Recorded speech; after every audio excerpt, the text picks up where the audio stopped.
Hello students, welcome to tutor with SS ma'am. Students, आज हम लोग इस वीडियो में टीवाई बीकॉम के सेम फिफ्थ का VSC subject that is vocational skills core subject देखने वाले। कॉस्ट अकाउंटिंग का हम लोग सबसे पहला मॉड्यूल लिखने वाले that is classification of cost and cost sheet. इस वीडियो में हम लोग क्या लिखने वाले, इस वीडियो में हम लोग उसका थियोरेटिकल पार्ट देखेंगे और प्रैक्टिकल सम हम लोग देखेंगे, उसका फॉर्मेट कैसे है, practical some related to this module.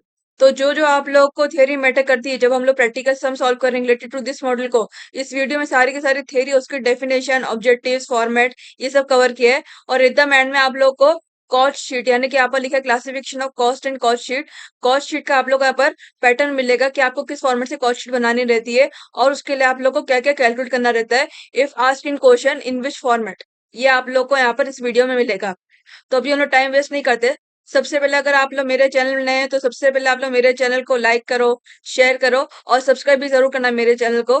और अगर आप लोग को टीवाई बीकॉम के सेम फिफ्थ का एफए का चाहिए तो एफए का मैंने फिलहाल module number 3 that is internal reconstruction वाले मॉड्यूल का थियोरेटिकल पार्ट भी और उसके प्रैक्टिकल सम्स भी अपने चैनल पर उसकी वीडियोस अपलोड कर दी है।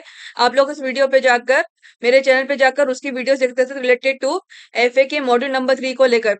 और आप लोग को जिस भी वीडियो में जो भी स्टेप का कोई डाउट है तो आप उस पर्टिकुलर वीडियो में कमेंट बॉक्स में अपना डाउट डाल सकते हो। मैं वहां से आप लोग का डाउट क्लियर कर दूंगी रिलेटेड टू दोस सम।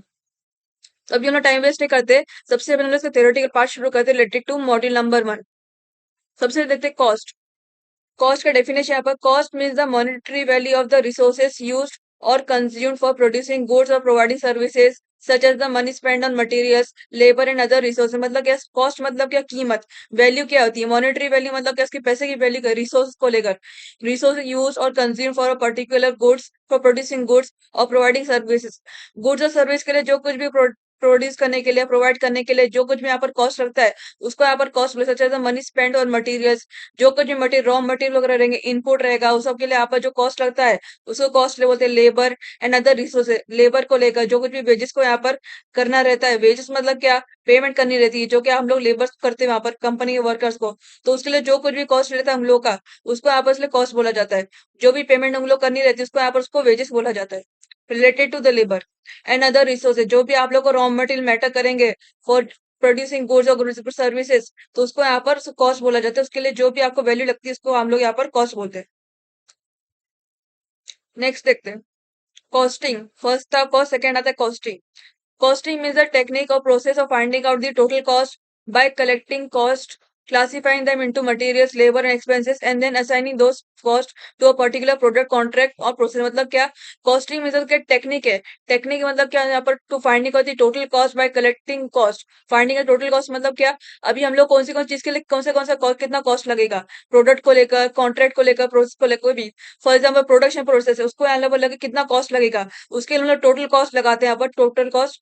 ये हम लोग यहाँ पर उसमें टेक्निक इस्तेमाल करते हैं जिसके हम लोग पता चलता है कि हम लोग को टोटल कॉस्ट कितना लगेगा। और टोटल कॉस्ट कैसे निकालते हैं हम लोग, कलेक्टिंग कॉस्ट, जो भी आप लोग कॉस्ट है, हम लोग जितना भी पूरा हम लोग का हिसाब है, हम लोग का मनी, हम लोग यहाँ पर कॉस्ट उसका निकालते हैं। Classifying into materials, labour, expenses, किसके लिए कितना लगेगा, कैटेगरी लेबर यानी कि मटेरियल के लिए कितना लगेगा, लेबर के लिए कितना लगेगा, एक्सपेंसेस के लिए कितना लगेगा, and then assigning them this cost to a particular product, contract, producers. मतलब क्या, जब हम लोग यहाँ पर उसको कैटेगरी में डालते हैं, लेबर को लेकर, मटेरियल को लेकर, एक्सपेंस को लेकर, और बाद में उसको असाइन करते हैं, यानी कि कौन से प्रोडक्ट को लेकर, कौन से प्रोसेस को लेकर, कौन से कॉन्ट्रैक्ट को लेकर कितना कॉस्ट लगेगा, उस मुताबिक उस पर्टिकुलर प्रोडक्ट, प्रोसेस और कॉन्ट्रैक्ट को लेकर उतना कॉस्ट असाइन करते हैं।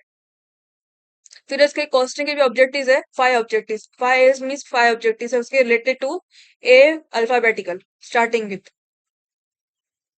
फर्स्ट देखते हैं ascertain.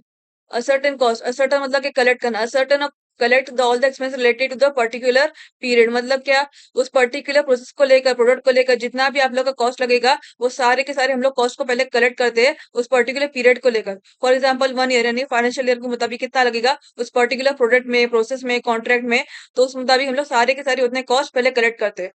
Analyse, analyse classify, Analyze cost. Analyze or classify the expenses under different heads of account such as material, labor and expenses, जो कि हम लोग ने यहाँ पर पहले डेफिनेशन में देखा था। क्लासीफाई करते हैं कि मटेरियल के कितना लगेगा, लेबर के लिए कितना लगेगा, एक्सपेंस के लिए कितना लगेगा, उस सब की हम लोग यहाँ पर स्टेटमेंट डाल के हम लोग डिसाइड करते हैं कि किसके लिए कितना कॉस्ट लगेगा under each heading of cost. Allocate cost, allocate मतलब यहाँ पर आप लोगों को ये करना, डिस्ट्रीब्यूट डिवाइड करना, उसको एलोकेट मतलब डिवाइड करना, allocate or charge in full the direct expenses or specific cost such as raw material, labor to relevant product, contract और प्रोसेस, मतलब कि allocate करना मतलब डिवाइड करना है।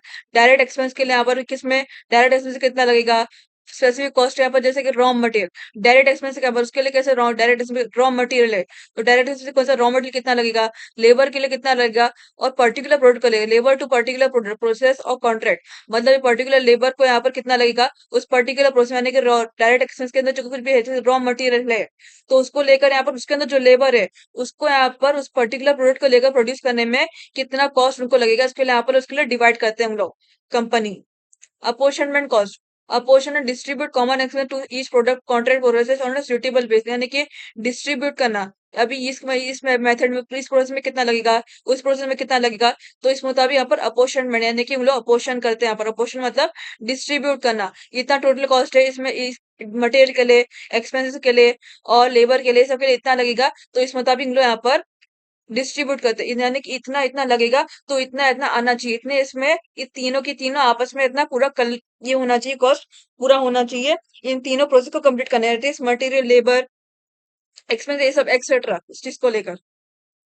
नेक्स्ट आता है last fifth A, that is absorb cost, absorb the total expense of a department over it's product, यानी कि क्या पूरा जब यहाँ पर फाइनल स्टेज है, यहाँ पर एब्जॉर्ब मतलब क्या फाइनल स्टेज है, जैसे कि पूरा हम लोग ने यहाँ पर कॉस्ट डिसाइड कर दिया। सबसे पहले क्या था आप लोग का सर्टेन था, एनालाइज था, एलोकेट था, एप्शोरमेंट था और अभी अपॉर्शनमेंट था, और लास्ट आता है एब्जॉर्प्शन। एब्जॉर्ब मतलब क्या है, यहाँ पर पूरा के पूरा प्रोसेस, यहाँ पर total absorb the total expense of a department over it's product, यानी कि यहाँ पर पूरा डिपार्टमेंट का जितना भी एक्सपेंस हुआ उसका यहाँ पर रिकॉर्ड चाहिए प्रोडक्ट को लेकर, यानी कि यहाँ पर उस प्रोडक्ट प्रोड्यूस करने में उस डिपार्टमेंट का जितना भी पूरा कॉस्ट लगा, खर्चा लगा, उसका भी कंपनी को पूरा रिकॉर्ड चाहिए by that department people. So in this final step, ये फाइनल स्टेप है, मैंने बताया था, the individual cost of each product is determined, यानी कि यहाँ पर हर एक प्रोडक्ट को लेकर हर एक यूनिट यानी हर प्रोडक्ट में जितनी भी क्वांटिटी प्रोड्यूस हुई उस मुताबिक कितना कॉस्ट लगा उस सबके यहाँ पर इन लोग इन्फॉर्मेशन रखते हैं कंपनी वाले। This product cost is then reported to the management, अभी जितना भी उन लोग को मिला तो यहाँ पर उसका कॉस्ट यहाँ पर पूरा हम लोग यहाँ पर देते मैनेजमेंट को, रिपोर्ट करते हैं कि इतना हम लोग को लगा, हर एक प्रोडक्ट की इतनी यूनिट को प्रोड्यूस करने में, हर एक यूनिट को प्रोड्यूस करने में इतना कॉस्ट हम लोग को लगा। Next is cost accounting. Cost accounting मतलब जैसे हम लोग यहाँ पे जो कॉस्ट अकाउंटिंग प्रिपेयर करते हैं, cost accounting means the process of recording, classifying, allocating, reporting, controlling cost so that the cost of product और service can be determined, management can properly control and manage cost, यानी कि क्या process recording, यानी कि यहाँ पर cost को record करना, कॉस्ट को रिकॉर्ड करना मतलब कितना कॉस्ट है यहाँ पर हम लोग ने यहाँ पर जितना भी गेन किया यहाँ पर इसमें से कितना कॉस्ट हुआ, क्लासिफाइंग यानी कि डिवाइड करना, एलोकेटिंग, एलोकेटिंग मैंने आपको बताया था डिवाइड करना, एलोकेटिंग, रिपोर्टिंग, रिपोर्टिंग मतलब हम लोग यहाँ जो कॉस्ट है जो हम लोग बनाते हैं उससे जो भी हम लोग अकाउंट्स बनाते हैं उसको हम लोग रिपोर्टिंग बोलते हैं। एंड कंट्रोलिंग कॉस्ट, यानी कि अभी अननेसेसरी उसको कॉस्ट को लान दे, किसी अननेसेसरी चीज में उसको कॉस्ट को वेस्ट नहीं करना, इसको यहाँ पर कंट्रोलिंग कॉस्ट बोलते हैं, so that the cost of product और service can be determined, management can properly control and manage cost. अभी यहाँ पर कॉस्ट अकाउंटिंग यहाँ पर इसमें इन्वॉल्व होता है, जिसमें हम लोग को रिकॉर्ड करना रहता है कॉस्ट को, कॉस्ट हमारा कितना क्लासीफाई करना रहता है कि वो कॉस्ट कौन सा है, कितना है, किससे कितना कॉस्ट आया, एलोकेटिंग डिवाइड करना रहता है कॉस्ट को, रिपोर्टिंग उसके हम लोग को रिकॉर्ड करना रहता है अकाउंट बाय डिफरेंट अकाउंट्स, हम लोग को यहाँ पर रिकॉर्ड करना रहता है, कंट्रोलिंग कॉस्ट यानी कि कॉस्ट वेस्ट नहीं उसमें यहाँ पर उसको हम लोग कंट्रोल करना रहता है कि वो अन्य सी चीज में कॉस्ट को कंज्यूम नहीं किया जाए, उतने कॉस्ट को यहाँ पर खर्च नहीं किया जाए उसका, सो that the cost of product service can be determined. हम लोग यहाँ पर ऐसा करेंगे तो हम लोग क्या बता cost of product service can be determined, यानी कि पता चलेगा कि पूरा इतने प्रोडक्ट और सर्विस को प्रोड्यूस करने में इतना कॉस्ट लगेगा, मैनेजमेंट के properly control and manage cost, और हम लोग को इतना कॉस्ट लगे तो इसलिए मैनेजमेंट और समझदारी से लेगी कि उसको कितना कॉस्ट किसके लिए डालना है, कौन से प्रोडक्ट के लिए, कौन सी सर्विस के लिए उसको कितना कॉस्ट अपोर्शन करना, ये यहाँ पर डिसाइड करेगी मैनेजमेंट।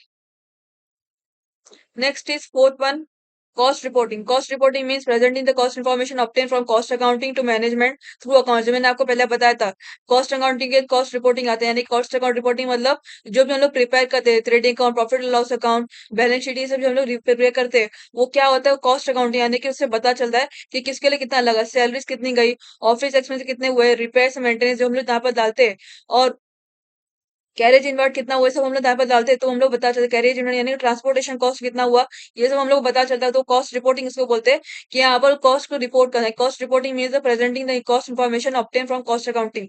कॉस्ट रिपोर्टिंग मतलब क्या है, यहाँ पर कॉस्ट इन्फॉर्मेशन हम लोग प्रेजेंट करते हैं जो हम लोग कॉस्ट अकाउंटिंग के थ्रू मिलती है, जो भी हम लोग यहाँ पर क्लासीफाई रिपोर्ट करते, रिपोर्ट करते, रिकॉर्डिंग करते कॉस्ट को, उसको क्लासीफाई करते, एलोकेट करते, रिपोर्ट करते, ये सब हम लोग को यहाँ पर कॉस्ट रिपोर्टिंग में हम लोग को मिलता है थ्रू स्टेटमेंट्स के through. Statement of statistic accounts so that the management can use it for decision making. अभी यहाँ पर मैनेजमेंट उसके थ्रू डिसाइड लेगी कि यहाँ पर उसको कितना कॉस्ट के लिए कितना ले, such as fixing selling prices, reducing unnecessary cost and controlling production cost. Same ऐसे ही है कंट्रोलिंग कॉस्ट, ये आपका मतलब है कि यहाँ पर उसको यहाँ पर कॉस्ट रिपोर्टिंग यानी कि पूरे अकाउंट्स के थ्रू, स्टैटिस्टिक के थ्रू, स्टेटमेंट के थ्रू यहाँ पर जो मैनेजमेंट को पूरा कॉस्ट रिपोर्टिंग की इन्फॉर्मेशन मिलेगी तो मैनेजमेंट डिसाइड कर सकती है, उसके बेस पर डिसीजन लेगी कि सेलिंग प्राइस के लिए कितना, यानी कि एडवर्टाइजमेंट के लिए सबके लिए कितना होना चाहिए, और उसको अपना खुद का खर्चा कितना जाना है, और उसको हर एक प्रोडक्ट पर कितना प्राइस का यहाँ पर सेल करना है। रिड्यूसिंग अननेसेसरी कॉस्ट यानी कि यहाँ पर उसको वेस्ट नहीं होने देना है कॉस्ट को, एंड कंट्रोलिंग प्रोडक्शन कॉस्ट यानी कि प्रोडक्शन कॉस्ट में कुछ वेस्ट नहीं जाए, जितना कुछ है उसमें आप तभी उसको किस तरह मैनेज करना है, ये सब को कंट्रोल करते हुए कॉस्ट रिपोर्टिंग इस चीज के लिए काम आता है मैनेजमेंट को। इसके भी ऑब्जेक्टिव है। Then that is files, not files, what to report. सबसे पहला ऑब्जेक्टिव है what to report. What is the nature of the information to be presented, the information should be relevant precise. Management decide करेगी कि यहाँ पर उसको किस तरह की इन्फॉर्मेशन चाहिए, उसको यहाँ पर द इन्फॉर्मेशन जो भी होनी चाहिए लेकिन वो परफेक्ट होनी चाहिए, एक्यूरेट होना चाहिए, करेक्ट होना चाहिए। Whom to report? Whom is the report to be presented? This will determine the scope of the report. The report is to be submitted to the top management will be short, while the report to the cost accountant will be detailed. यानी कि यहाँ पर पहले पूछना है कि यहाँ पर किसको रिपोर्ट सबमिट करनी है।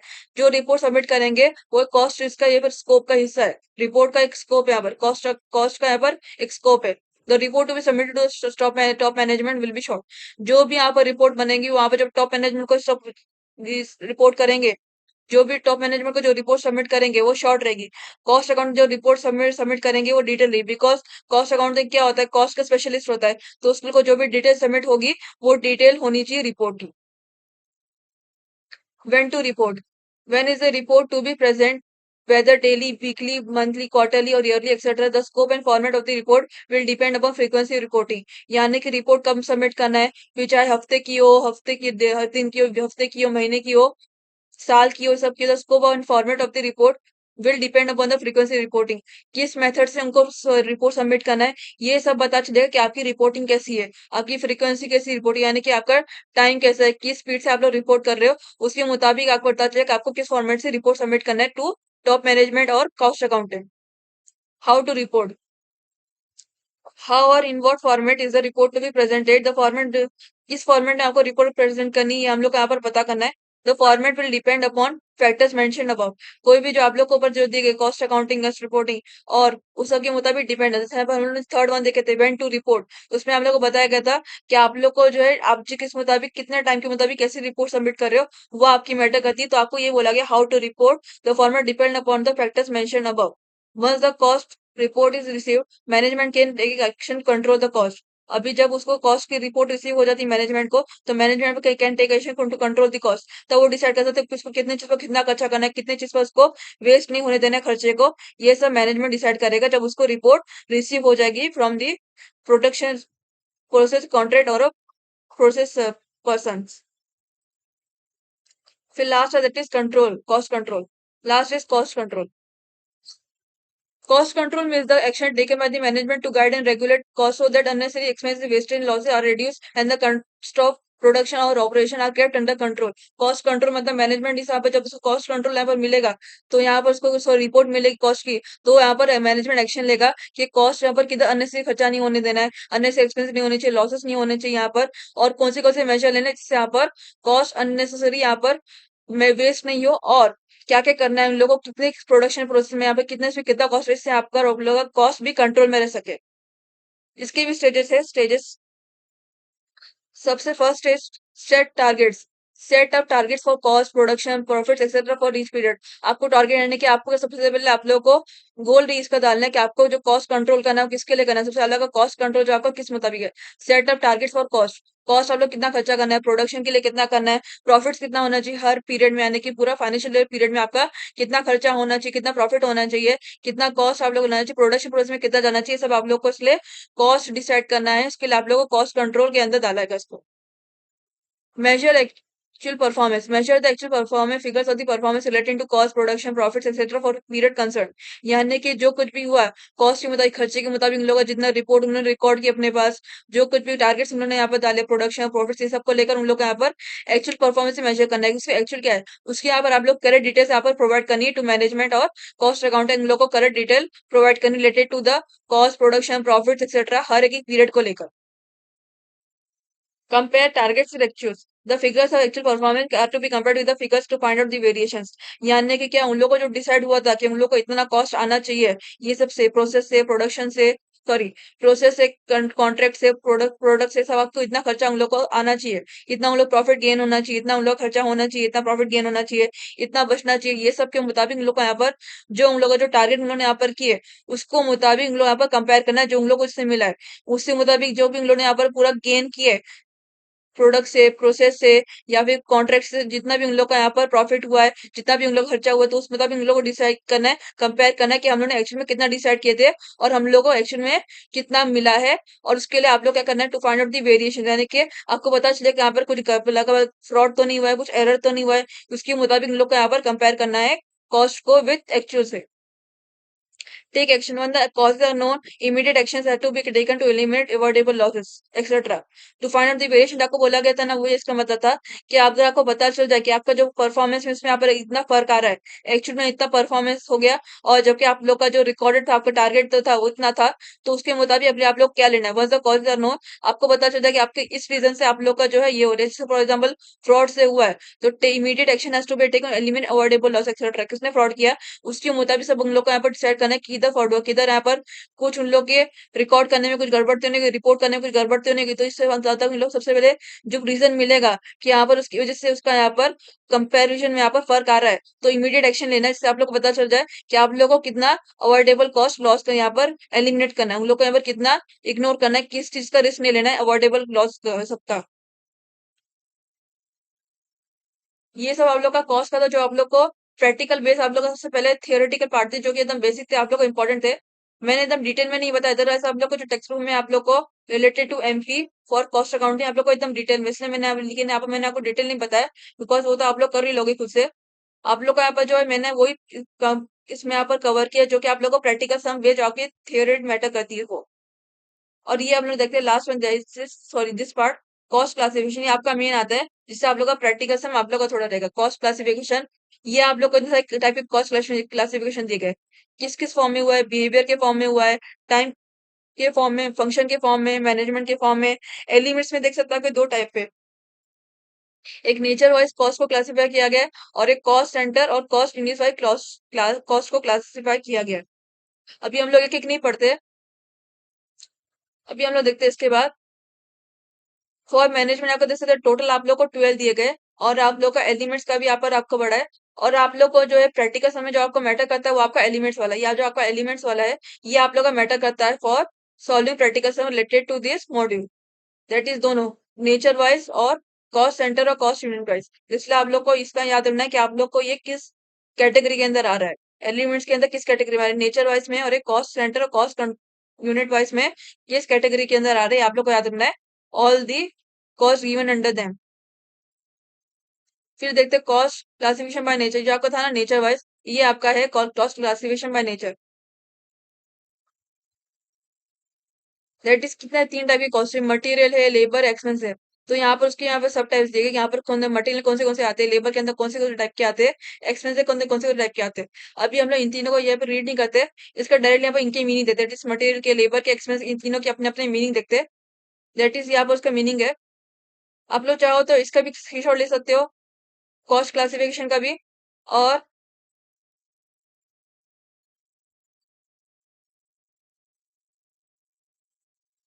आप लोग चाहो तो स्क्रीनशॉट पहले ले लो। फिर अभी कॉस्ट क्लासिफिकेशन बाय नेचर का भी ले सकते हैं। ये आप लोग को जो है एग्जाम में आ सकता है ऑब्जेक्टिव के फॉर्म में, कि आप लोग का जो है मटेरियल किस कैटेगरी के अंदर आता है, कॉस्ट क्लासिफिकेशन में किस कैटेगरी के अंदर आता है, वो आपको नेचर वाइज में आता है या फिर कॉस्ट यूनिट, कॉस्ट सेंटर, ये सब में आपको आता है। ये आपको एमसीक्यू के फॉर्म में आ सकता है, मे बी इन एग्जाम। तो इसलिए आप लोग को याद रखना है कि नेचर में आपके कौन से टाइप के कॉस्ट आते हैं। अभी हम लोग इसका वन बाय वन डेफिनेशन देखते हैं related to all this three cost type. सबसे देखते हैं मटेरियल। मटेरियल क्या है? It is the cost of raw material and other materials used to make a product. It includes material components, spare parts and packing materials used in production. Cost of raw material, material cost मतलब क्या? Raw material जो भी company को input लगता है, कोई भी product को प्रोड्यूस करने में इनपुट लगता है, उसको यहाँ पर रॉ मटेरियल बोलते हैं। तो इनपुट के जितना भी कॉस्ट रहता है उसको मटेरियल कॉस्ट बोलते हैं, जिसमें मटेरियल्स आता है, इनपुट कंपोनेंट, स्पेयर पार्ट्स, जो कुछ भी यहाँ पर कंपनी कुछ रिपेयर करने के जो कुछ स्पेयर पार्ट्स लगते हैं, and packing materials use in production.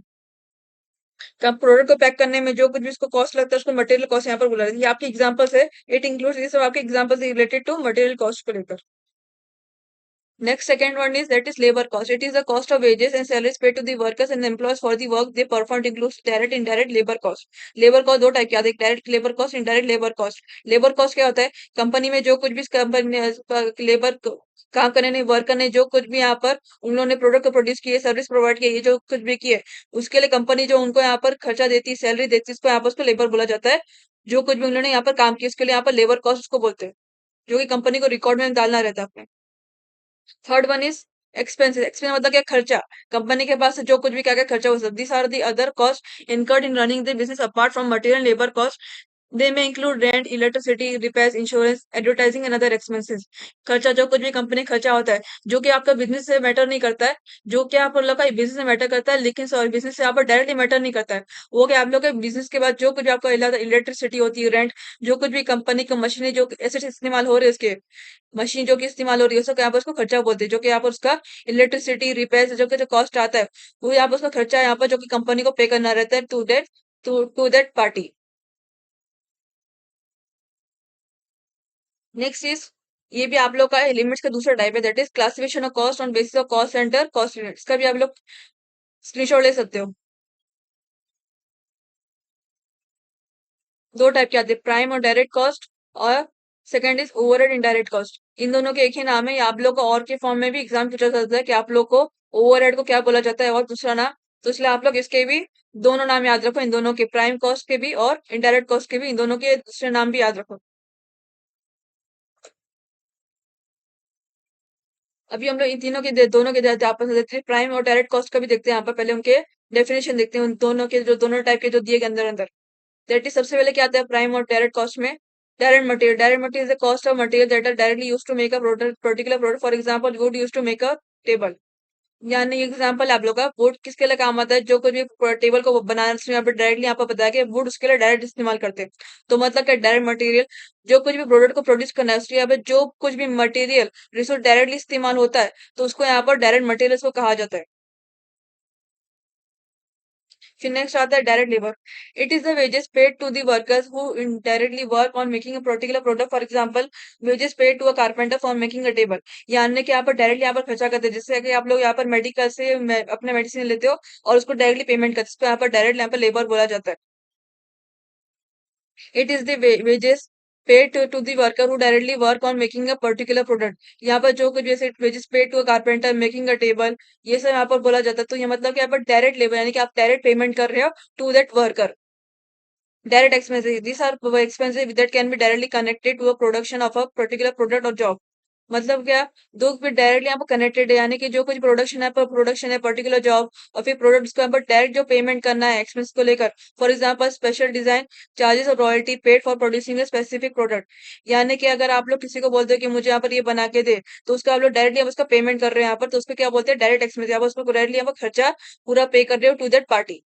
Directly आप पे करें, आप किसी के थ्रू यानी कि डायरेक्ट जब है तो डायरेक्टली मतलब कि आप डायरेक्टली आप कर रहे हो, उसमें बीच में कोई मिडल पार्टी कोई है नहीं, मिडल पर्सन कोई है नहीं, आप उसको डायरेक्टली आप उसका पेमेंट कर रहे हो। फिर चाहे वो मटेरियल को लेकर वर्क करो, लेबर को लेकर, फिर एक्सपेंस को लेकर। फिर आता है देयरफॉर प्राइम कॉस्ट। ये हम लोग कौन सा कर रहे थे? प्राइम और डायरेक्ट कॉस्ट। तो इनका फॉर्मूला यहाँ पर है। प्राइम कॉस्ट मतलब क्या? इसका फॉर्मूला क्या? इसका वैल्यू कैसे निकालते हैं?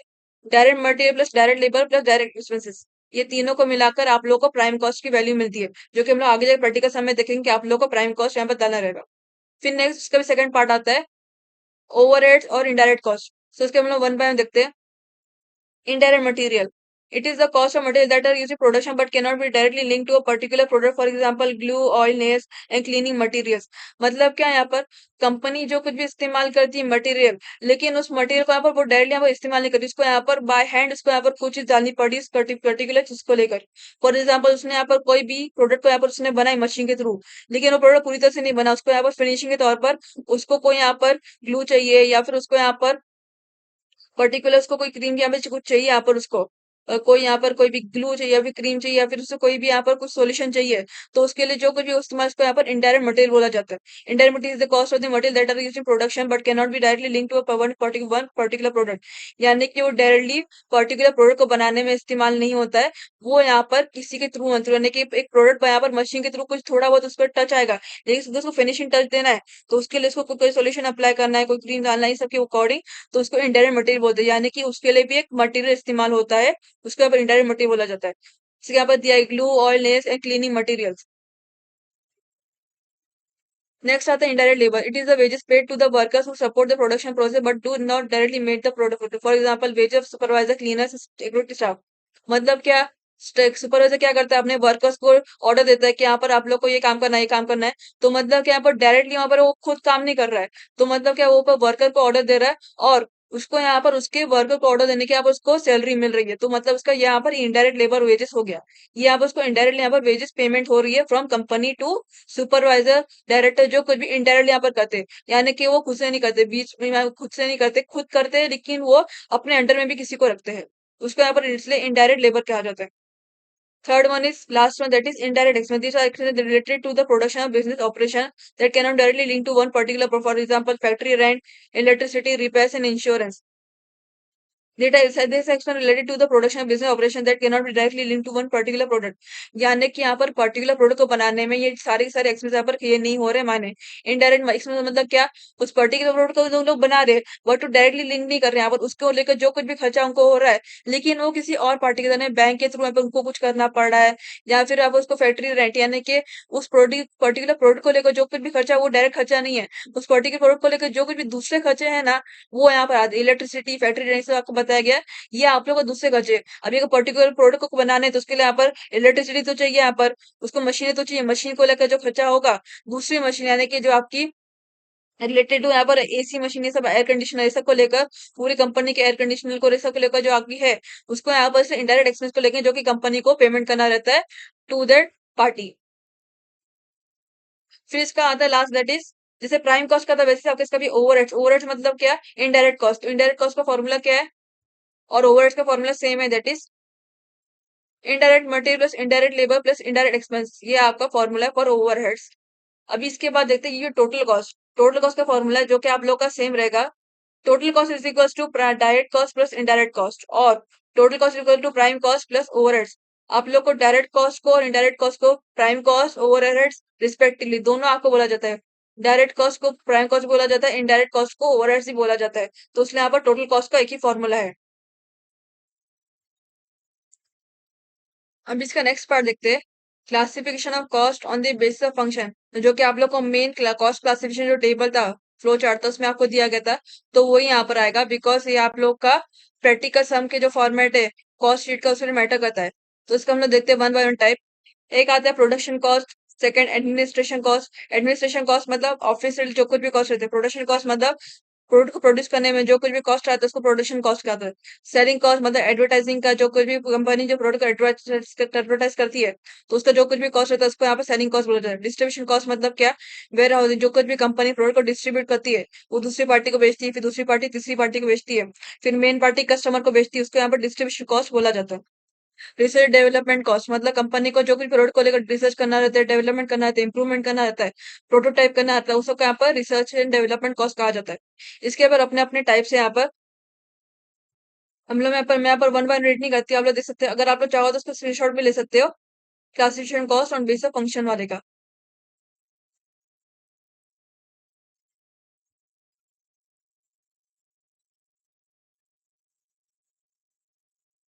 स्क्रीनशॉट ले लो अगर आप लोग को चाहिए तो। अभी हम लोग उसके बाद देखते हैं, वन बाय वन हम लोग देखते हैं कि पांचों टाइप के अपने अपने डेफिनेशन देखते हैं।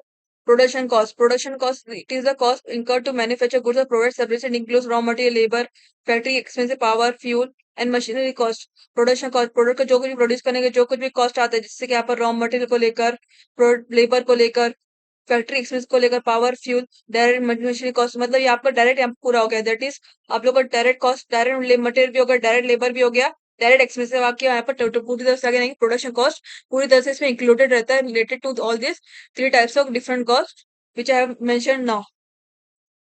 दैट इज रॉ मटेरियल हो गया, लेबर को लेकर, factory expensive, power, fuel, machinery cost, जो कुछ भी प्रोडक्शन को लेकर जो कुछ भी कॉस्ट होते हैं, उसके प्रोसेस में जो कुछ भी कॉस्ट डाले जाते हैं, उसको जो कुछ भी प्रोडक्शन, उस पर्टिकुलर प्रोडक्शन प्रोसेस को लेकर जो कुछ भी यहाँ पर उसमें जो काम इन्वॉल्व रहता है, उस सारे कॉस्ट को लेकर जो कुछ भी कॉस्ट है उसको यहाँ पर प्रोडक्शन कॉस्ट कहा जाता है। सेकेंड इस आता है administration cost. It is the cost incurred for managing and controlling the overall business. It includes office salaries, rent, stationery, audit fees and communication expenses. यहाँ पर जो कुछ भी बिज़नेस को यहाँ पर जो कुछ भी पूरी तरह से कंट्रोल करने में, उसको यहाँ पर रन करने में जो कुछ भी कॉस्ट आते हैं, जैसे कि यहाँ पर ऑफिस सैलरीज़ हो गई, एम्प्लॉइज़ को जो कुछ भी सैलरीज़ देनी रहती है वो, कभी कंपनी का जो कुछ भी रेंट रहता है, मशीन का जो कुछ भी रेंट रहता है, स्टेशनरी जो कुछ भी कंपनी में जो कुछ भी यहाँ पर मटेरियल आते हैं या फिर जो कुछ भी इक्विपमेंट आते हैं, उसको यहाँ पर स्टेशनरी बोला जाता है। ऑडिट फीस, जो कोई भी कंपनी जो कॉस्ट रिपोर्टिंग जो किसको भी यहाँ पर देती है, कॉस्ट अकाउंटिंग को, तो जो कुछ भी यहाँ पर उसके रहता है, तो ऑडिट फीस को बोला जाता है। कम्युनिकेशन एक्सपेंस, जो कुछ भी कंपनी का इंटरनेशनल क्लाइंट से किसी से बातचीत होती है, तो एडमिनिस्ट्रेशन कॉस्ट के अंदर यहाँ पर आता है। दैट इज वो यहाँ पर आप लोग का पूरी तरह से ऑफिस वाले जो कुछ भी कॉस्ट रहते हैं, उसके यहाँ पर उसको एडमिनिस्ट्रेशन कॉस्ट बोला जाता है, जो कि आप लोग को बिजनेस को यहाँ पर रन करने में जो कुछ भी कॉस्ट इन्वॉल्व रहता है, उसको यहाँ पर एडमिनिस्ट्रेशन कॉस्ट कहा जाता है। सेलिंग कॉस्ट मतलब मैं आपको बताया था एडवर्टाइज, जो भी आप लोग को प्रोडक्ट कंपनी के प्रोडक्ट को बेचना है, तो उसको जो कुछ एडवर्टाइजिंग करती है उसको सेलिंग कॉस्ट कहा जाता है। It is the cost incur to promote and sell product service to customers. Company को जो कुछ भी खर्चा करना रहता है प्रोडक्ट को प्रमोट करने के लिए, उसको सेल करने के लिए, सर्विस को जो कुछ भी कस्टमर को प्रोडक्ट कस्टमर को जो कुछ भी कंपनी को प्रोडक्ट बेचना रहता है, उसको सेल करना रहता है, जो कुछ भी कंपनी खर्चा आता है प्रोडक्ट को प्रमोट करने के लिए, उसको एडवर्टाइज करने के लिए जो कुछ भी खर्चा आता है, उसको यहाँ पर सेलिंग कॉस्ट कहा जाता है। It includes advertising, sales promotion, sales person salary and commission. Sales person जो कंपनी की तरफ से जाएगा दूसरे पास, दूसरे शॉप्स वगैरह में जाएगा, यहाँ पर दूसरे कंपनी में दूसरे यहाँ पर जाएगा, दूसरी जगह पर अपने प्रोडक्ट को प्रमोट करने के लिए, कंपनी के प्रोडक्ट को प्रमोट करने के लिए, तो वो सारी की सारी जो सेल्स पर्सन जो चाहता है, उसकी जितनी भी सैलरी थी उसको यहाँ पर उसके लिए सेल्स पर्सन सैलरी कहा जाता है। कमीशन, जो कुछ भी यहाँ पर प्रोडक्ट को प्रमोट करने के लिए जो कुछ भी पीछे पार्टी देगी वहां पर बोलेगी मुझे इतना कमीशन दो, मैं तुम्हारे प्रोडक्ट को प्रमोट करती हूँ, कंपनी को बोलेगी, तो कंपनी यहाँ पर उसको कमीशन के तौर पर पेमेंट देती है, उसको सेलिंग कॉस्ट वो भी इसमें ही आता है। Distribution cost. It is the cost incurred to deliver finished goods from the business to the customers. It includes transportation, warehousing, delivery, insurance, handling charges. Distribution cost यानी कि प्रोडक्ट को प्रोड्यूस करने के बाद पूरी तरह से इसको सॉरी यानी पूरी तरह से प्रोडक्ट को पूरी तरह से इस प्रोडक्ट को फाइनली प्रोडक्ट प्रोड्यूस करने के बाद कस्टमर तक पहुंचाने के लिए जो कुछ भी खर्चा रहता है बीच में, जैसे कि ट्रांसपोर्टेशन हो गया, वेयर हाउसिंग, डिलीवरी, जो कुछ बीच में खर्चा ट्रांसपोर्टेशन है कि यहाँ पर अभी उसको मार्केट में लाना है, यहाँ पर कंपनी को जहाँ पर उसको डिस्ट्रीब्यूट करना है, फ्रॉम बिजनेस टू कस्टमर, जो कुछ भी यहाँ पर बीच में खर्चा रहेगा उसको डिस्ट्रीब्यूशन कॉस्ट का, जैसे कि ट्रांसपोर्टेशन हो गया, वेयर हाउसिंग, अभी पूरी तरह से उसको मार्केट में लाना है, तो मार्केट लाने तो बिजनेस से मार्केट कंपनी से मार्केट लाने जितना भी कुछ खर्चा है उसको यहाँ पर इसको डिस्ट्रीब्यूशन कॉस्ट का, जो कि कंपनी पे करती है for selling the product to customers. Next is last one, research and development cost. It is the cost incurred for developing new products or improving existing products. It includes research salaries, laboratory expenses, testing, experiments, and prototype development. It is the cost incurred for developing new products or improving existing products. Research development cost, company देखेगी कि मेरे product में क्या क्या खराबी है या फिर उसमें कौन से कंपनी के कस्टमर के प्रेफरेंस के मुताबिक क्या क्या कमी है, तो उसके मुताबिक यहाँ पर कंपनी उसके ऊपर रिसर्च करेगी और इस प्रोडक्ट को डेवलप करेगी, यहाँ पर उसको उसके मुताबिक बनाएगी कस्टमर की प्रेफरेंस के मुताबिक, ताकि वो मार्केट में ला सके और फिर भी उसका वो प्रोडक्ट बिके। इट इंक्लूड्स रिसर्च सैलरीज, अभी यहाँ पर कंपनी को रिसर्च करनी, रिसर्च टीम जो रहती है उसको भी हम सैलरीज करनी रहती है। लेबोरेटरी एक्सपेंस, यहाँ पर वो प्रोडक्ट जाएगा लेबोरेटरी में, तो कंपनी का कस्टमर प्रेफरेंस के मुताबिक ये कमी है, लैब वाला बोलेगा तो उसके मुताबिक कंपनी को लैब वालों को पे करना रहता है। टेस्टिंग, जो कुछ भी प्रोडक्ट को लेकर जो टेस्टिंग होती है, एक्सपेरिमेंट्स, प्रोटोटाइप डेवलपमेंट, यानी कि यहाँ पर जो ये प्रोडक्ट को फाइनल इसको ओरिजिनल फॉर्म में लाना है। अभी लेबोरेटरी टेस्टिंग हो गई, एक्सपेरिमेंट्स हो गए, इस प्रोडक्ट पर जो कुछ भी यहाँ पर हुआ है तो उसके मुताबिक ओरिजिनल फॉर्म में लाना है उस प्रोडक्ट को, तो यहाँ पर उसको प्रोटोटाइप कहा जाता है। प्रोटोटाइप मतलब ओरिजिनल लाना उसको। तो प्रोटोटाइप डेवलपमेंट यानी कि उस प्रोडक्ट को ओरिजिनल फॉर्म में लाने के लिए जो कुछ भी कॉस्ट होता है रिसर्च टीम को, जो कुछ भी पे करना पड़ता है from company to that research team, तो उसको यहाँ पर रिसर्च डेवलपमेंट कॉस्ट कहा जाता है, जो कि कंपनी पे करती है टू दैट टीम। ये जो थे आपके सारे यानी कि नेचर वाइज जो एलिमेंट्स को लेकर दो थे, nature wise, cost centre, cost unit function को लेकर, ये सारे के सारे आप लोग के प्रैक्टिकल सम में मैटर करते हैं। नाउ विल सी द आपका लास्ट पार्ट बचा, जिसमें हम लोग को देखना है प्रैक्टिकल सम आपको रिलेटेड टू दिस मॉडल किस फॉर्मेट में बनाना है। तो ये देखते हैं आप लोग कॉस्ट शीट बनाने रहेगी, ये मॉडल को लेकर जो भी आपके सम आएंगे वो आपके कॉस्ट शीट के बेस पर आएंगे। दैट इज 4 कॉलम है, step elements rupees, inner column rupees, outer column rupees. सबसे पहले देखते हैं वन बाय वन। ए क्या आता है, डायरेक्ट मटेरियल। डायरेक्ट मटेरियल में आता है opening stock plus raw material plus purchase और रॉ मटेरियल।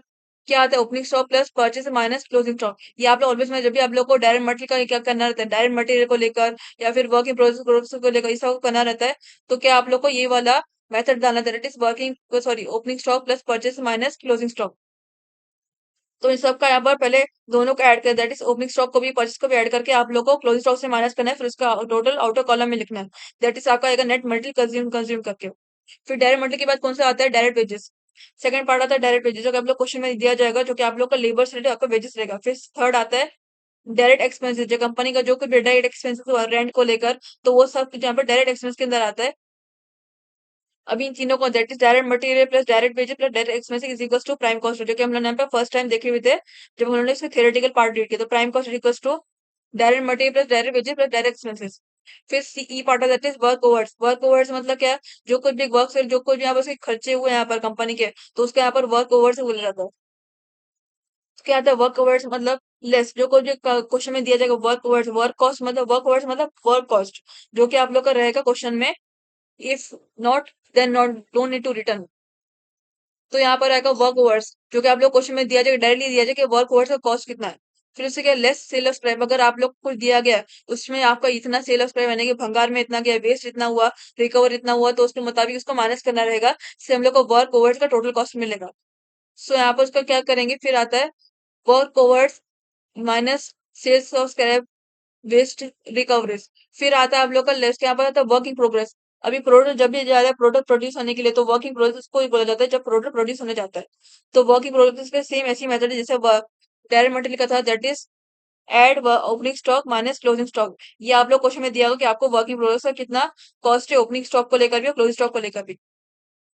अभी इन तीनों को लेकर, that is prime cost, work overhead, work in progress, इन तीनों को लेकर आप लोग को जो वैल्यू मिलती है वो आप लोग की जाएगी वर्क कॉस्ट में। वर्क कॉस्ट इक्वल्स टू आपका आएगा work overhead plus sorry prime cost plus work overs, फिर माइनस लेस करेंगे जो कि आपको वैल्यू मिलेगी, उससे आपको कोई टोटल वैल्यू नहीं, इसलिए हम लोग उसको लेस भी करेंगे। That is prime cost plus work overed minus and plus work in progress. तो कि आप लोग को जो वैल्यू मिलेगी वो आप लोग की यहाँ पर वर्क कॉस्ट की टोटल वैल्यू रहेगी, जो कि हम लोग आउटर कॉलम में टोटल लिखेंगे।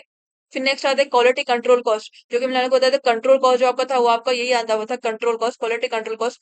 प्रोडक्ट को लेकर जो भी प्रोडक्ट प्रोड्यूस होने से आप क्वालिटी को यहाँ पर कैसे कैसे कंट्रोल करना है, उस मुताबिक यहाँ पर क्वालिटी कंट्रोल कॉस्ट डालेंगे। फिर रिसर्च डेवलपमेंट कॉस्ट, प्रोडक्ट के लिए जो प्रोडक्ट प्रोडक्ट यहाँ पर बने या उसके लिए इंप्रूवमेंट हो, जो कुछ भी रिसर्च डेवलपमेंट कॉस्ट के अंदर वो सब कुछ आएगा यहाँ पर। फिर आता है office and administrative overheads, company का जो कुछ भी खर्चा हुआ है ऑफिस को लेकर, उसके यहाँ पर inner that is factory rent हो गया, इलेक्ट्रिसिटी जो कुछ भी खर्चा हुआ है सैलरीज को लेकर, तो वो यहाँ पर ऑफिस और एडमिनिस्ट्रेटिव ओवरहेड्स के अंदर आता है।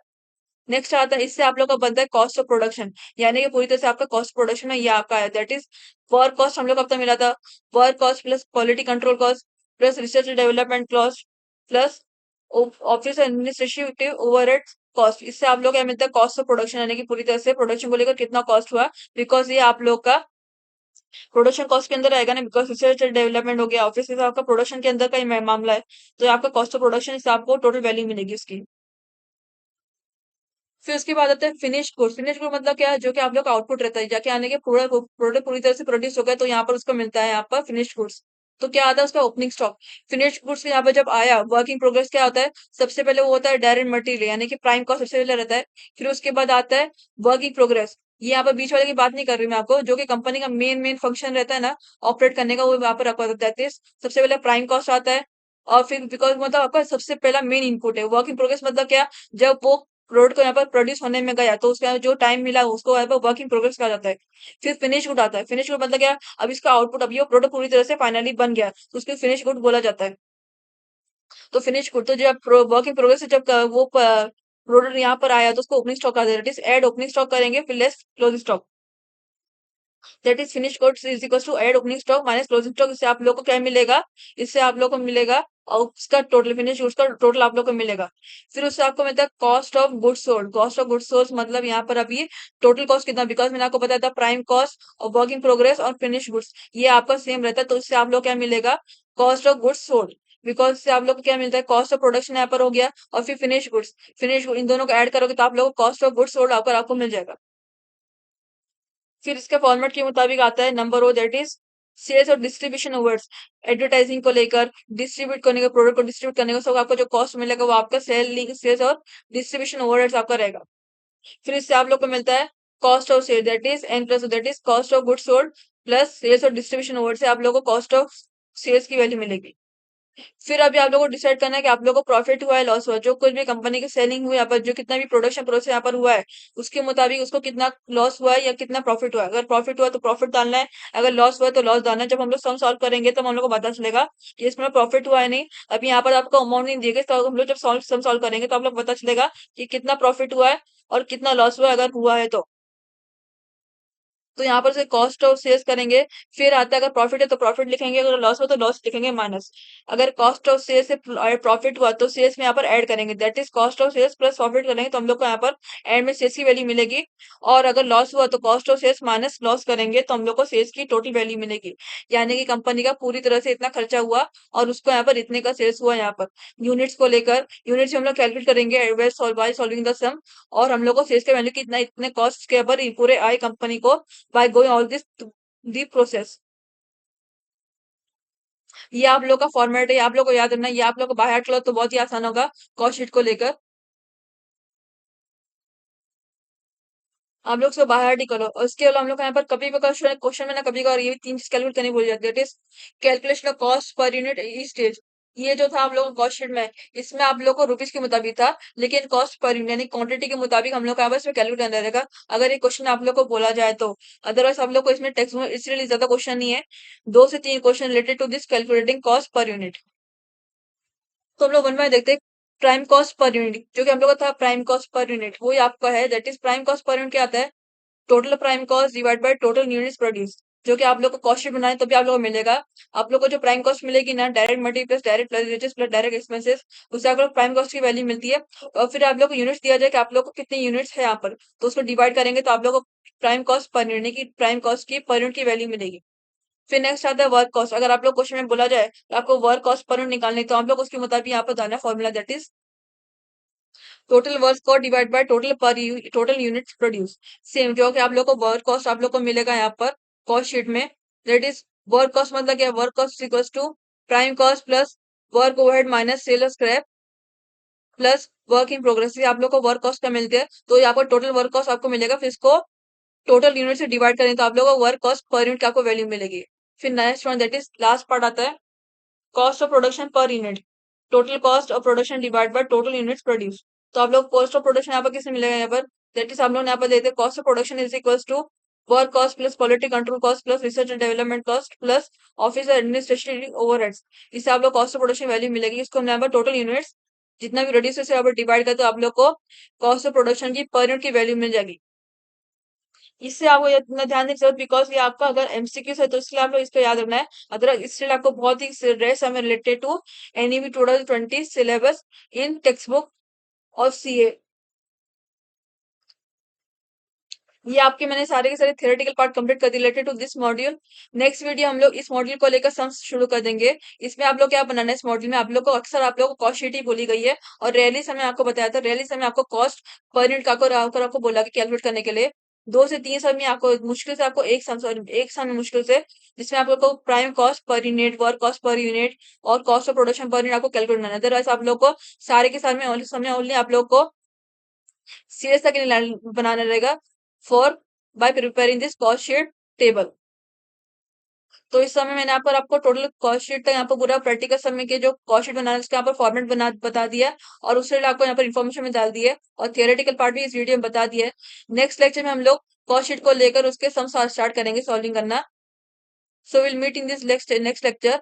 और अगर स्टूडेंट्स आप लोगों को एफए का मॉड्यूल नंबर 3 यानी कि टीवाई बीकॉम के एफए का मॉड्यूल नंबर 3 इंटरनल रिकंस्ट्रक्शन के मॉडल का जो समस्टरी है तो उसकी वीडियोस मैंने अपने चैनल पे अपलोड कर दी है।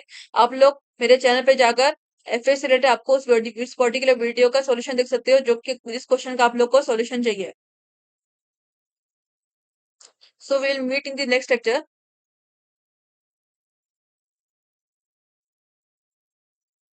Bye.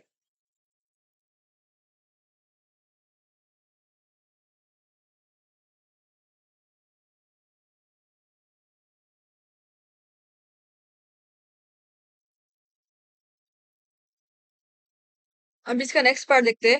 Classification of cost on the basis of function, जो कि आप लोग को मेन कॉस्ट क्लासिफिकेशन जो टेबल था फ्लो चार्ट था उसमें आपको दिया गया था तो वो यहाँ पर आएगा बिकॉज ये आप लोग का प्रैक्टिकल सम के जो फॉर्मेट है कॉस्ट शीट का उसमें मैटर करता है। तो इसका हम लोग देखते हैं वन बाय वन टाइप। एक आता है production cost, second administration cost. Administration cost मतलब ऑफिस से जो कुछ भी कॉस्ट रहते हैं। प्रोडक्शन कॉस्ट मतलब प्रोडक्ट को प्रोड्यूस करने में जो कुछ भी कॉस्ट आता है उसको प्रोडक्शन कॉस्ट कहते हैं। सेलिंग कॉस्ट मतलब एडवर्टाइजिंग का जो कुछ भी कंपनी जो प्रोडक्ट एडवर्टाइज करती है तो उसका जो कुछ भी कॉस्ट होता है उसको यहाँ पे सेलिंग कॉस्ट बोला जाता है। डिस्ट्रीब्यूशन कॉस्ट मतलब क्या, वेयर हाउसिंग, जो कुछ भी कंपनी प्रोडक्ट को डिस्ट्रीब्यूट करती है वो दूसरी पार्टी को बेचती है, फिर दूसरी पार्टी तीसरी पार्टी को बेचती है, फिर मेन पार्टी कस्टमर को बेचती है, उसको यहाँ पर डिस्ट्रीब्यूशन कॉस्ट बोला जाता है। रिसर्च डेवलपमेंट कॉस्ट मतलब कंपनी को जो कुछ प्रोडक्ट को लेकर रिसर्च करना रहता है, डेवलपमेंट करना रहता है, इंप्रूवमेंट करना रहता है, प्रोटोटाइप करना रहता है, उसको यहाँ पर रिसर्च एंड डेवलपमेंट कॉस्ट कहा जाता है। इसके ऊपर अपने अपने टाइप से यहाँ पर हम लोग मैं यहाँ पर वन बाय रेट नहीं करती, आप लोग देख सकते हो। अगर आप लोग चाहो तो उसको स्क्रीनशॉट भी ले सकते हो classification cost on base of function वाले का।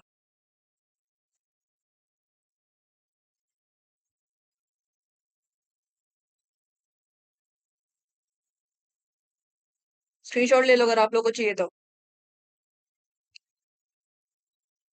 अभी हम लोग उसके बाद देखते हैं वन बाय वन देखते हैं कि पांचों टाइप के अपने अपने डेफिनेशन देखते हैं।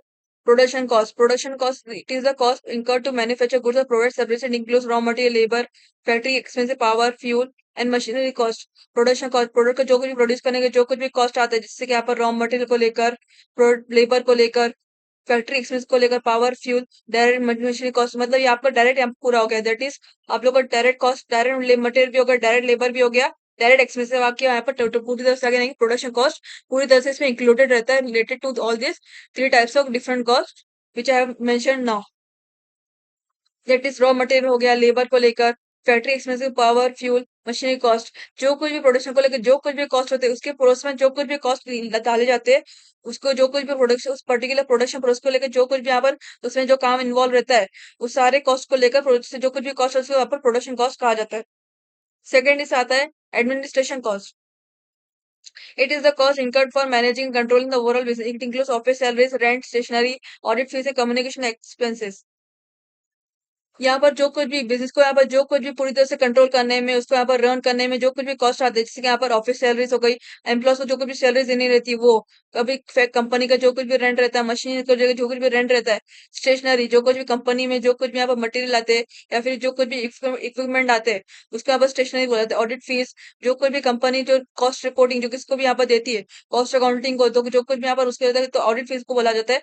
कम्युनिकेशन एक्सपेंस जो कुछ भी कंपनी का इंटरनेशनल क्लाइंट से किसी से चीज होती है तो एडमिनिस्ट्रेशन कॉस्ट के अंदर यहाँ पर आता है। दैट इज वो यहाँ पर आप लोग का पूरी तरह से ऑफिस वाले जो कुछ भी कॉस्ट रहते हैं उसके यहाँ पर उसको एडमिनिस्ट्रेशन कॉस्ट बोला जाता है जो कि आप लोग को बिजनेस को यहाँ पर रन करने में जो कुछ भी कॉस्ट इन्वॉल्व रहता है उसको यहाँ पर एडमिनिस्ट्रेशन कॉस्ट कहा जाता है। सेलिंग कॉस्ट मतलब मैं आपको बताया था एडवर्टाइजिंग, जो भी आप लोग को प्रोडक्ट कंपनी के प्रोडक्ट को बेचना है तो उसको जो कुछ एडवर्टाइजिंग करती है उसको सेलिंग कॉस्ट कहा जाता है। It is the cost incur to promote and sell product service to customers. Company को जो कुछ भी खर्चा करना रहता है प्रोडक्ट को प्रमोट करने के लिए, उसको सेल करने के लिए, सर्विस को जो कुछ भी कस्टमर को प्रोडक्ट कस्टमर को जो कुछ भी कंपनी का प्रोडक्ट बेचना रहता है उसको सेल करना रहता है, जो कुछ भी कंपनी खर्चा आता है प्रोडक्ट को प्रमोट करने के लिए, उसको एडवर्टाइज करने के लिए जो कुछ भी खर्चा आता है उसको यहाँ पर सेलिंग कॉस्ट कहा जाता है। It includes advertising, sales promotion, sales person salary and commission. Sales person जो कंपनी की तरफ से जाएगा दूसरे पास दूसरे शॉप्स वगैरह में जाएगा, यहाँ पर दूसरी कंपनी में दूसरे यहाँ पर जाएगा, दूसरी जगह पर अपने प्रोडक्ट को प्रमोट करने के लिए, कंपनी के प्रोडक्ट को प्रमोट करने के लिए। तो वो सारी की सारी जो सेल्स पर्सन जो जाता है, उसकी जितनी भी सैलरी थी उसको यहाँ पर उसके लिए सेल्स पर्सन सैलरी कहा जाता है।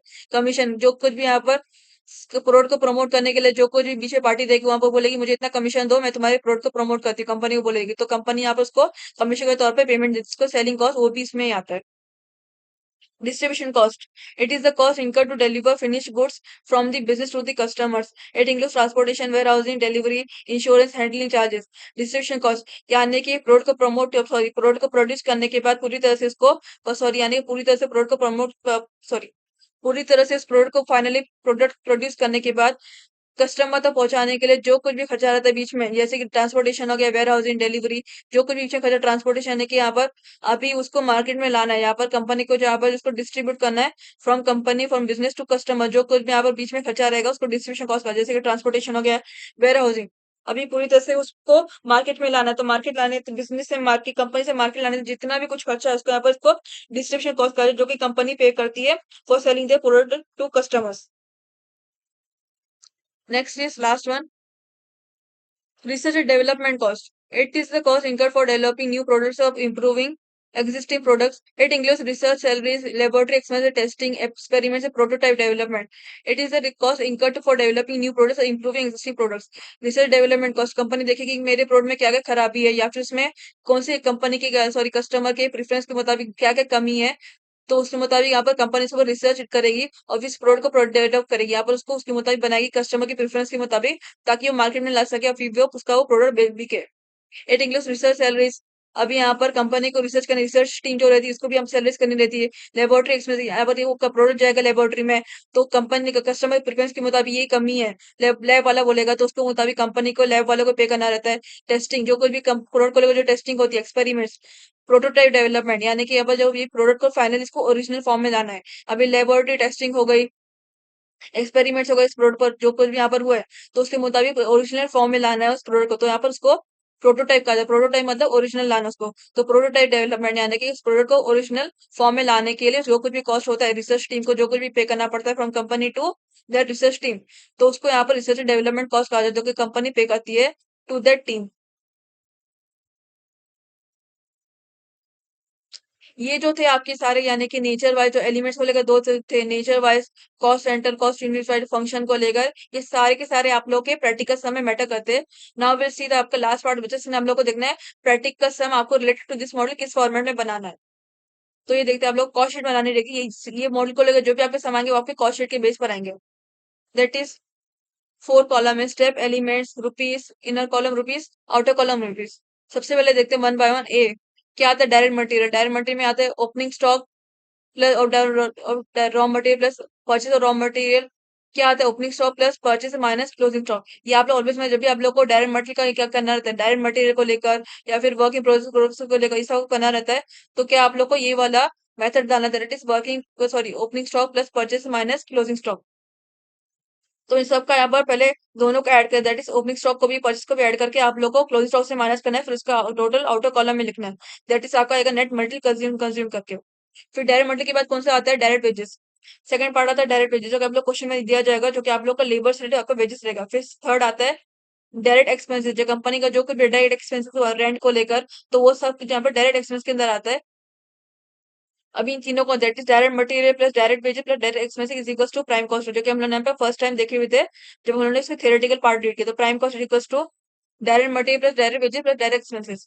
फिर सीई part of that is work overs. Work overs मतलब क्या है, जो कुछ भी वर्क से जो कुछ भी यहाँ पर उसके खर्चे हुए हैं यहाँ पर कंपनी के, तो उसके यहाँ पर वर्क ओवर से बोला जाता है। क्या आता है वर्क ओवर्स मतलब लेस, जो कुछ क्वेश्चन में दिया जाएगा वर्क ओवर्स। वर्क ओवर्स मतलब वर्क कॉस्ट, जो कि आप लोग का रहेगा क्वेश्चन में, if not then not don't need to return. तो यहाँ पर आएगा वर्क ओवर्स, जो कि आप लोग क्वेश्चन में दिया जाएगा, डायरेक्टली दिया जाएगा कि वर्क ओवर्स का कॉस्ट कितना है। फिर उससे क्या, लेस सेल ऑफ स्क्रैप। अगर आप लोग को कुछ दिया गया है, उसमें आपका इतना सेल ऑफ स्क्रैप यानी कि भंगार में इतना गया, वेस्ट इतना हुआ, रिकवर इतना हुआ, तो उसके मुताबिक उसको माइनस करना रहेगा, इससे हम लोग को वर्क ओवर्स का टोटल कॉस्ट मिलेगा। सो यहाँ पर उसका क्या करेंगे, फिर आता है work overs minus sales of scrap waste recoveries. फिर आता है आप लोग का लेस्ट, यहाँ पर आता है वर्क इन प्रोग्रेस। अभी प्रोडक्ट जब भी जा रहा है प्रोडक्ट प्रोड्यूस होने के लिए तो वर्किंग प्रोसेस को ही बोला जाता है जब प्रोडक्ट प्रोड्यूस होने जाता है। तो वर्किंग प्रोसेस के सेम ऐसी मेथड है जैसे डायरेक्ट मटेरियल का था, that is add opening stock minus closing stock. ये आप लोग क्वेश्चन में दिया होगा कि आपको वर्किंग प्रोग्रेस का कितना कॉस्ट है ओपनिंग स्टॉक को लेकर भी और क्लोजिंग स्टॉक को लेकर भी। अभी इन तीनों को लेकर that is prime cost, work overhead, working progress, इन तीनों को लेकर आप लोग को जो वैल्यू मिलती है वो आप लोग की जाएगी वर्क कॉस्ट में। वर्क कॉस्ट इक्वल्स टू आपका आएगा work overheads plus sorry prime cost plus work overheads, फिर माइनस लेस करेंगे जो कि आपको वैल्यू मिलेगी। उससे आपको कोई टोटल वैल्यू नहीं, इसलिए हम लोग उसको लेस भी करेंगे that is prime cost plus work overhead minus and plus work in progress. तो कि आप लोग को जो वैल्यू मिलेगी वो आप लोग की यहाँ पर वर्क कॉस्ट की टोटल वैल्यू रहेगी, जो कि हम लोग आउटर कॉलम में टोटल लिखेंगे। फिर नेक्स्ट आता है क्वालिटी कंट्रोल कॉस्ट, जो कि मैंने आपको बताया था कंट्रोल कॉस्ट जो आपका था वो आपका यही आता हुआ था control cost, quality control cost. Product को लेकर जो भी प्रोडक्ट प्रोड्यूस होने से आप क्वालिटी को यहाँ पर कैसे कंट्रोल करना है उस मुताबिक यहाँ पर क्वालिटी कंट्रोल कॉस्ट डालेंगे। फिर रिसर्च डेवलपमेंट कॉस्ट, प्रोडक्ट के लिए जो प्रोडक्ट प्रोडक्ट यहाँ पर बने अब इसके लिए इंप्रूवमेंट हो जो कुछ भी रिसर्च डेवलपमेंट कॉस्ट के अंदर वो सब कुछ आएगा यहाँ पर। फिर आता है office and administrative overheads, company का जो कुछ भी खर्चा हुआ है ऑफिस को लेकर, उसके यहाँ पर inner that is factory rent हो गया, इलेक्ट्रिसिटी जो कुछ भी खर्चा हुआ है सैलरीज को लेकर, तो वो यहाँ पर ऑफिस और एडमिनिस्ट्रेटिव ओवरहेड्स के अंदर आता है।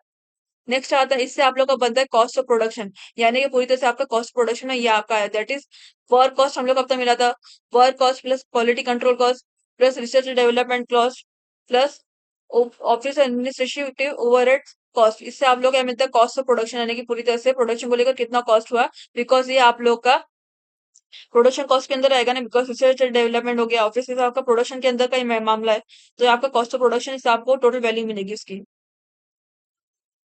फिर उसके बाद आता है फिनिश गुड। फिनिश गुड मतलब क्या है, जो कि आप लोग का आउटपुट रहता है जाके आने के पूरा प्रोडक्ट पूरी तरह से प्रोड्यूस हो गया तो यहाँ पर उसको मिलता है यहाँ पर फिनिश गुड्स। तो क्या आता है उसका ओपनिंग स्टॉक। फिनिश गुड्स यहाँ पर जब आया वर्किंग प्रोग्रेस क्या होता है, सबसे पहले वो होता है डायरेक्ट मटेरियल यानी कि प्राइम कॉस्ट सबसे पहले रहता है। फिर उसके बाद आता है वर्किंग प्रोग्रेस, ये यहाँ पर बीच वाले की बात नहीं कर रही मैं आपको, जो कि कंपनी का मेन मेन फंक्शन रहता है ना ऑपरेट करने का, वो यहाँ पर रखा रहता है। सबसे पहले प्राइम कॉस्ट आता है और फिर बिकॉज मतलब आपका सबसे पहला मेन इनपुट है। वर्क इन प्रोग्रेस मतलब क्या, जब वो प्रोडक्ट को यहाँ पर प्रोड्यूस होने में गया तो उसका जो टाइम मिला उसको यहाँ पर वर्क इन प्रोग्रेस कहा जाता है। फिर फिनिश गुड आता है, फिनिश गुड मतलब क्या, अब इसका आउटपुट अब ये प्रोडक्ट पूरी तरह से फाइनली बन गया तो उसको फिनिश गुड बोला जाता है। तो फिनिश गुड तो जब वर्क इन प्रोग्रेस से जब वो प्रोडक्ट यहाँ पर आया तो उसको ओपनिंग स्टॉक कहा जाता है, एड ओपनिंग स्टॉक करेंगे फिर less closing stock, that is finish goods is equal to add opening stock minus closing stock. इससे आप लोग को क्या मिलेगा, इससे आप लोग को मिलेगा और उसका टोटल फिनिश गुड्स का टोटल आप लोग को मिलेगा। फिर उससे आपको मिलता है cost of goods sold. Cost of goods sold मतलब यहाँ पर अभी टोटल कॉस्ट कितना, बिकॉज मैंने आपको बताया था प्राइम कॉस्ट और वर्क इन प्रोग्रेस और फिनिश गुड्स ये आपका सेम रहता है, तो इससे आप लोग क्या मिलेगा cost of goods sold. Because से आप लोग को क्या मिलता है कॉस्ट ऑफ प्रोडक्शन यहाँ पर हो गया और फिर फिनिश गुड्स, फिनिश इन दोनों को ऐड करोगे तो आप लोग को कॉस्ट ऑफ गुड्स सोल्ड आपको मिल जाएगा। फिर इसके फॉर्मेट के मुताबिक आता है number O that is sales और डिस्ट्रीब्यूशन ओवर्स। एडवर्टाइजिंग को लेकर डिस्ट्रीब्यूट करने का प्रोडक्ट को डिस्ट्रीब्यूट करने का सब आपको जो कॉस्ट मिलेगा वो आपका सेल्स और डिस्ट्रीब्यूशन ओवरहेड्स आपका रहेगा। फिर इससे आप लोग को मिलता है cost of sale that is N plus that is cost of goods sold plus sales और डिस्ट्रीब्यूशन ओवर से आप लोगों को कॉस्ट ऑफ सेल्स की वैल्यू मिलेगी। फिर अभी आप लोगों को डिसाइड करना है कि आप लोगों को प्रॉफिट हुआ है लॉस हुआ है, जो कुछ भी कंपनी की सेलिंग हुई यहाँ पर जो कितना भी प्रोडक्शन प्रोसेस यहाँ पर हुआ है उसके मुताबिक उसको कितना लॉस हुआ है या कितना प्रॉफिट हुआ है। अगर प्रॉफिट हुआ है तो प्रॉफिट डालना है, अगर लॉस हुआ है तो लॉस डालना है। जब हम लोग सम सॉल्व करेंगे तब हम लोग को पता चलेगा कि इसमें प्रॉफिट हुआ है नहीं। अभी यहाँ पर आपको अमाउंट नहीं दिए गए तो हम लोग जब सम सॉल्व करेंगे तो आप लोग पता चलेगा कि कितना प्रॉफिट हुआ है और कितना लॉस हुआ है अगर हुआ है तो यहाँ पर से कॉस्ट ऑफ सेल्स करेंगे। फिर आता है अगर प्रॉफिट है तो प्रॉफिट लिखेंगे, अगर लॉस हो तो लॉस लिखेंगे माइनस। अगर कॉस्ट ऑफ सेल्स से प्रॉफिट हुआ तो सेल्स में यहाँ पर ऐड करेंगे that is cost of sales plus profit करेंगे तो हम लोग को यहाँ पर एंड में सेल्स की वैल्यू मिलेगी।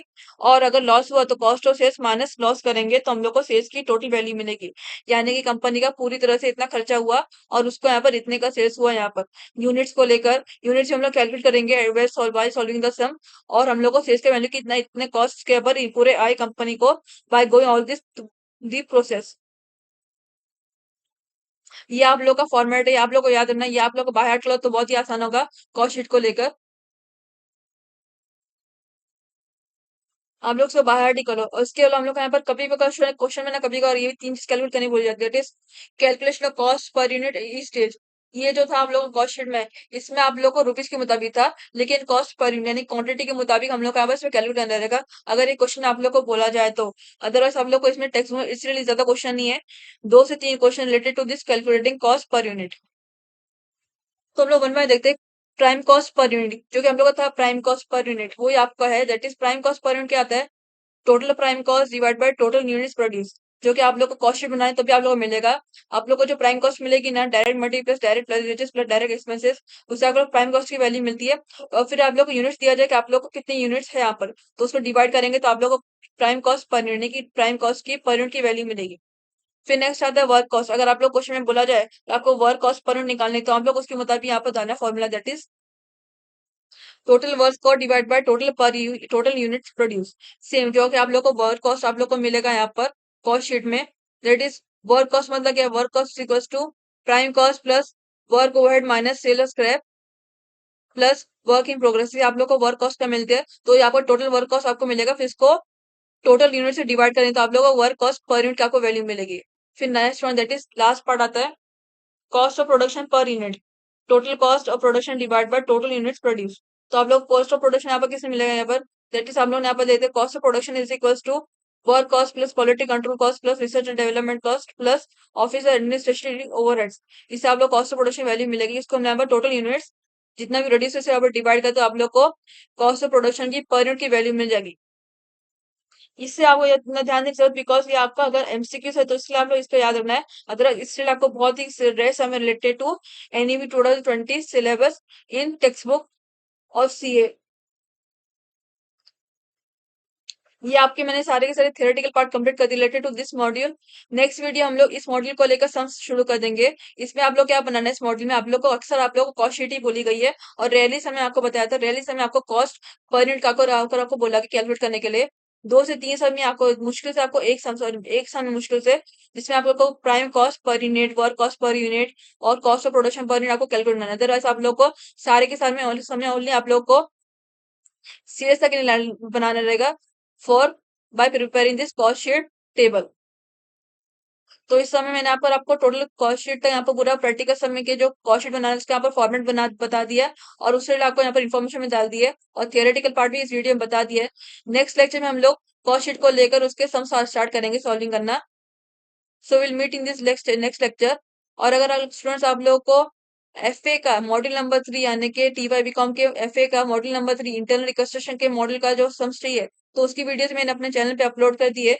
आप लोग मेरे चैनल पे जाकर एफए से रिलेटेड आपको इस पर्टिकुलर वीडियो का सॉल्यूशन देख सकते हो, जो कि जिस क्वेश्चन का आप लोग को सॉल्यूशन चाहिए।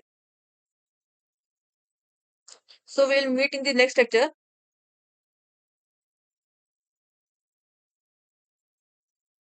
बाय।